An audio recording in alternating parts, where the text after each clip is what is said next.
Time and death. They are both complex and uncomfortable topics, and frankly, I try not to think about either. Games such as Life is Strange, Detroit Become Human, and Clair Obscur Expedition 33 have brought me out of my comfort zone to confront these scary concepts in a medium that I'm familiar and comfortable with. Perhaps video games are a really powerful way to convey these messages, because when I'm playing a game, I'm much more involved than if I were reading a book or watching a movie. The experience goes deeper whenever my input is actively involved in shaping how the story goes. My decisions directly impacting the game world and characters is what drives me to achieve the best ending I can, and that's what Peppered does for me. This game is full of so much love from the creators that comes through in its charm and humor. It was a real joy to play. Peppered is a story-driven platformer game where everything you do has an impact on the outcome of the story. The dialogue choices, NPC encounters, as well as boss encounters can and will drastically shift the narrative's direction. In the world of Peppered, death is a thing of the past. The god of death has been trapped thanks to a man named Theodore who used these magic things called life stars. So while you technically can die, it's more of an inconvenience as you will respawn intact shortly after a quick experience in the void.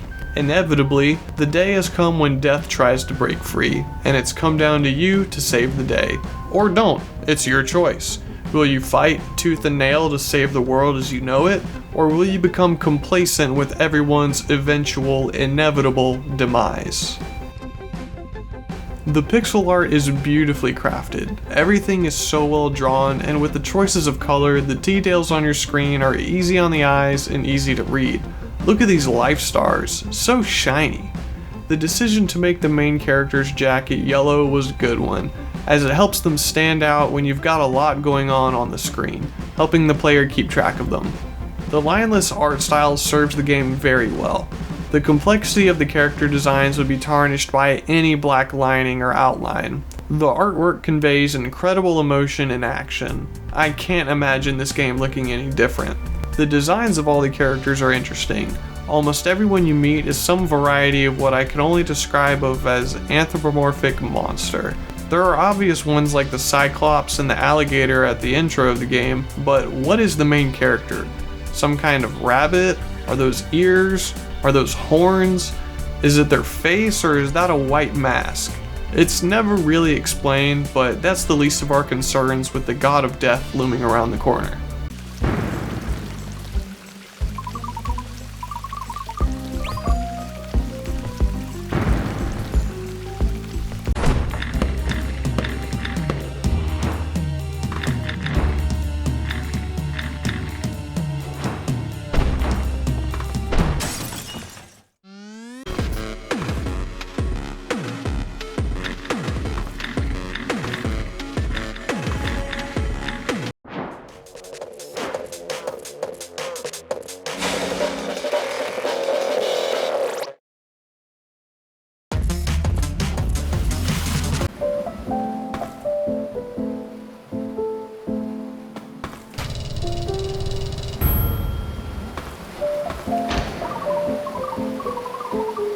I give the music of this game the highest compliment I possibly can, that I hardly even noticed it.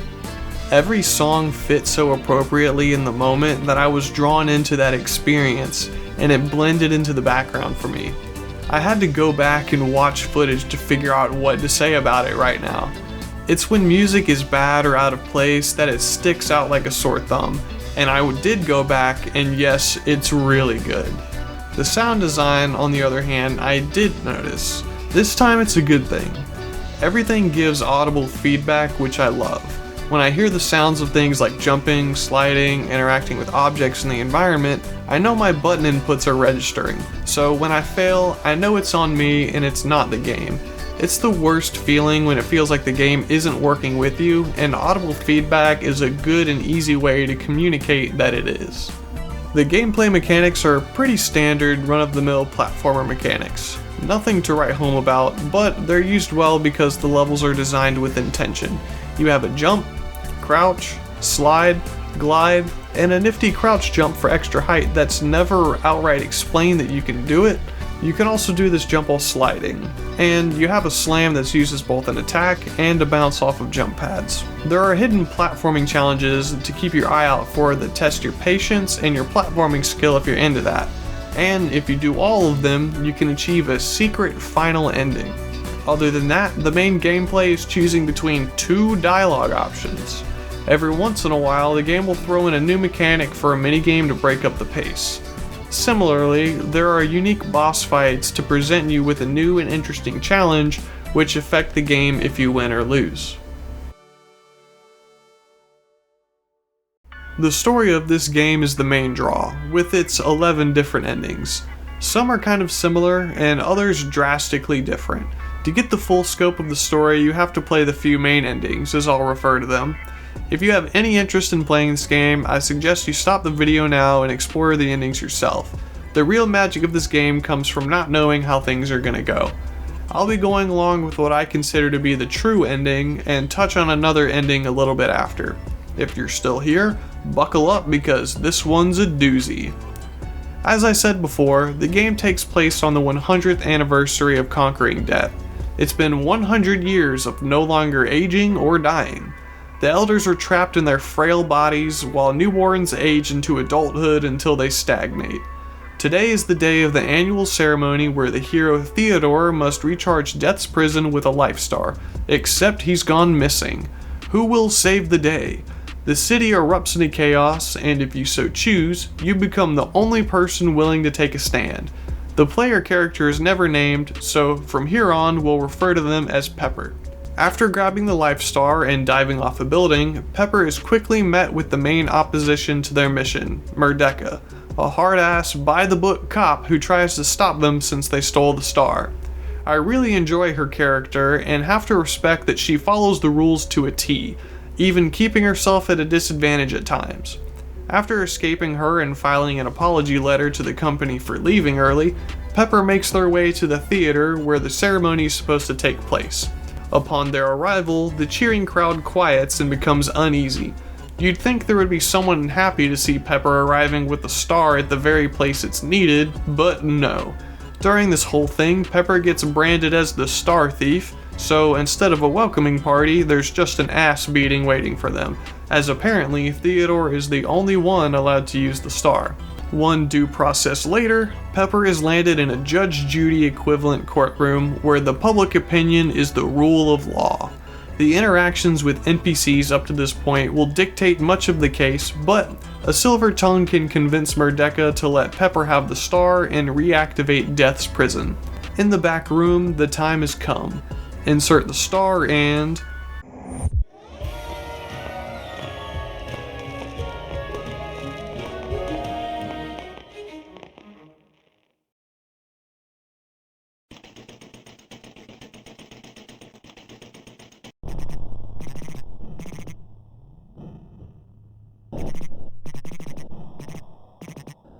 Of course it can't be that easy, what were you thinking? During this 15-minute callback joke, I couldn't help but think Merdeka was right. 15 minutes earlier.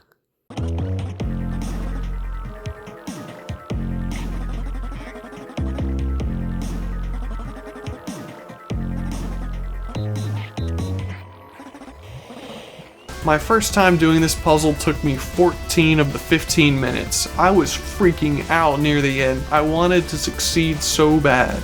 Anyway, after activating the star, the day is saved.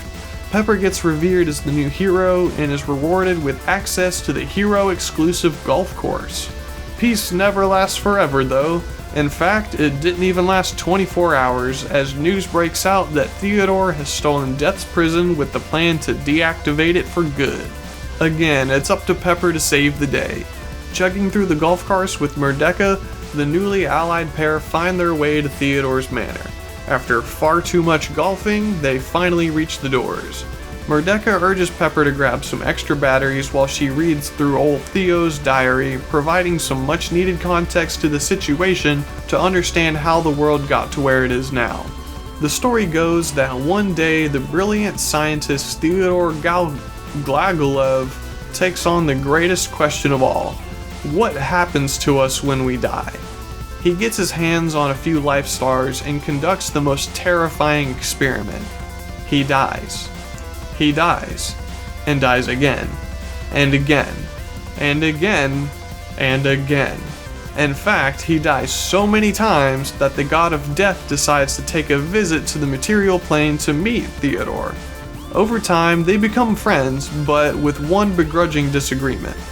See, Death explains that when mortals die, there is nowhere to go. Death's job is not to shepherd mortals from the land of the living to the land of the dead. His job is to erase their existence. Theodore takes some offense to this. He thought they were friends after all. Death says they are, but he cannot alter the fundamental rules of the universe, not even for him. Outraged, Theodore challenges Death to a duel, and Theodore prepares the very device we see in the beginning of the game, and as we know, captures Death. Thus begins the annual ceremony to consume life stars to keep Death locked away. Fast forwarding back to where we were, Pepper and Merdeka enter the manor to confront Theodore. Armed with a golf club and a gun golf ball thing, they face off for the battle of the literal century.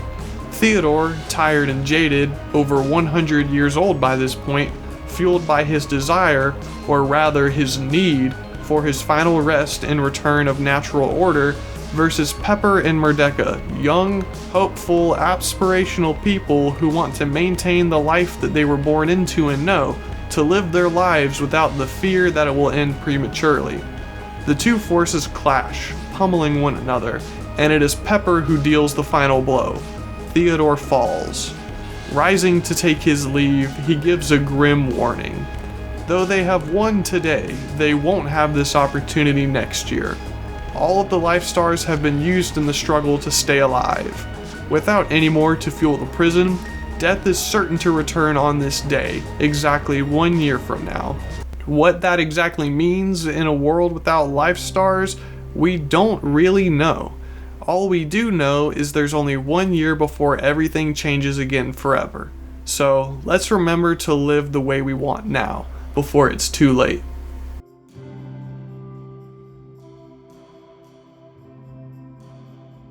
This game hits a little close to home for me. Death is a scary thing, as is time in its never-ending march. Everyone has loved ones that they've lost, so being presented with a story about the struggle to maintain immortality was moving and impactful for me. There's a really interesting conversation to be had because there are two sides to this story. You have the people born into this situation who don't know a time before immortality, and the people who are around before then, who are just old forever now, with their bad joints and dementia. When you think about that, you can start to understand why older people would be motivated to bring back the god of death when they've been walking around with a bad hip and cataracts for 100 years. Someone could be 199 or 200 years old at this point. This then leads me to the final ending.